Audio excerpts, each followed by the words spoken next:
Assalamualaikum warahmatullahi wabarakatuh. Perkenalkan, saya Yesika Wahyuntias, guru dari SD Negeri 2 Tumpukan, Kecamatan Karangdawa, Kabupaten Klaten. Saya adalah calon guru bergerak angkatan 9. Selama pendidikan saya didampingi oleh Ibu Siti Zulaiha sebagai fasilitator dan Ibu Nurul Rubingah sebagai pengajar praktik. Saat ini saya akan menyampaikan koneksi antar materi modul 1.4 tentang budaya positif. Refleksi pengalaman belajar. Budaya positif dapat terwujud dengan menerapkan konsep inti yaitu 1. Disiplin positif, 2. Motivasi perilaku manusia, 3. Posisi kontrol sebagai guru, 4. Keyakinan kelas, dan 5. Segitiga restitusi. Disiplin positif.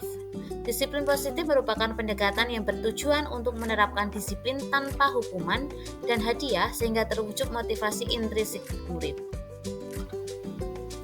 Teori kontrol menurut Dr. William Glasser ada 3 posisi kontrol yaitu 1. Penghukum, 2. Pembuat rasa bersalah, 3. Teman, 4. Pemantau, dan 5. Manajer. Keyakinan kelas. Keyakinan kelas berasal dari nilai-nilai positif serta harapan yang diinginkan murid dan guru. Tahapan untuk membentuk keyakinan kelas antara lain 1.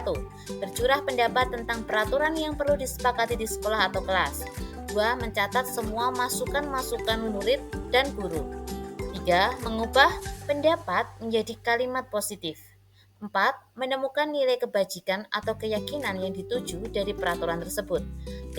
Tinjau ulang keyakinan sekolah atau kelas secara bersama-sama menjadi 3-7 keyakinan. 6. Menyepakati keyakinan. Tahapan segitiga restitusi antara lain: yang pertama, menstabilkan identitas. 2. Validasi tindakan yang salah. Dan ketiga, menanyakan keyakinan. Sebagai seorang guru, saya meyakini bahwa karakter yang ingin dikembangkan melalui budaya positif di sekolah tidak bisa dibangun dalam sekejap. Sangat diperlukan pengkoneksian dari berbagai segi. Pertama, filosofi Ki Hajar Dewantara.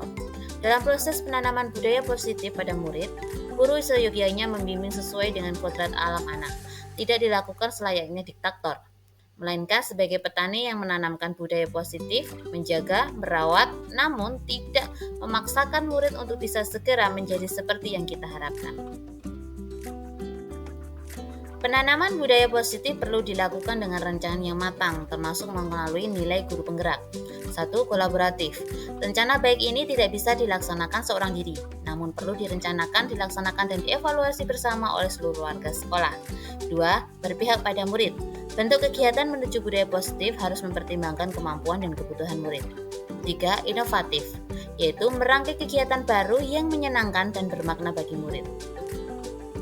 4. Mandiri, melaksanakan kegiatan budaya positif yang sudah disepakati secara konsisten dan bertanggung jawab. 5. Reflektif, demi kemajuan kegiatan budaya positif, kita harus melakukan evaluasi secara berkala dan menyesuaikan kembali sesuai dengan kebutuhan siswa. Berdasarkan peran guru penggerak, penanaman budaya positif oleh guru perlu mempertimbangkan beberapa hal, yaitu peran seorang guru penggerak untuk membangun dan mengaktifkan komunitas praktisi. Komunitas praktisi dibangun untuk bisa saling berkolaborasi, menjadi coach bagi rekan lain, dan berlatih menjadi pemimpin pembelajar. Komunitas praktisi menjadi wadah bagi guru untuk bisa menyampaikan gagasan tentang budaya positif. Selanjutnya, membangun kolaborasi untuk merencanakan, melaksanakan, dan merefleksikan apa yang dilaksanakan bagi kepentingan murid. Berdasarkan visi guru penggerak, budaya positif yang sudah disepakati bersama oleh warga sekolah bisa menjadi unsur penting dalam pembentukan visi sekolah.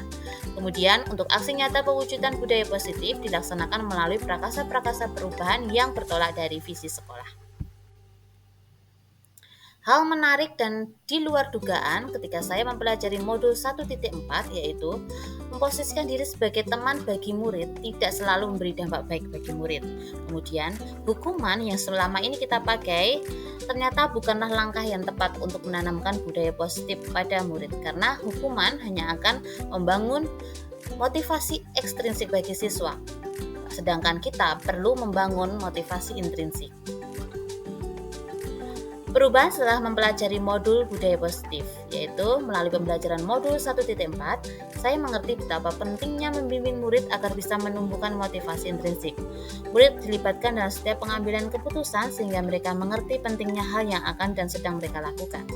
Keadaan yang demikian yang membentuk kesadaran dari diri murid sendiri. Melaksanakan pembelajaran positif tidak lepas dari dukungan banyak pihak.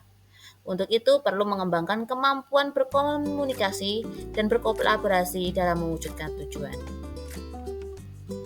Hal yang sudah baik dilaksanakan adalah membuat kesepakatan kelas. Kemudian hal yang perlu diperbaiki yaitu mengembangkan kolaborasi dengan rekan sejawat untuk mewujudkan rencana kegiatan budaya positif. Posisi yang paling sering digunakan. Berkaca dari materi 1.4, saya menyadari kekurangan saya.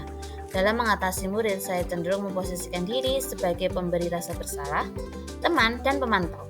Saya berpikir posisi itulah yang mampu menaklukkan murid. Dan setelah mempelajari modul budaya positif, saya percaya bahwa praktek segitiga restitusi membuka pengetahuan bahwa membimbing kesadaran murid lebih bermakna untuk mewujudkan budaya positif baru. Praktek segitiga restitusi. Saya adalah guru kelas yang sudah biasa melakukan konseling pada murid. Namun, ternyata saya belum melaksanakan segitiga restitusi secara keseluruhan.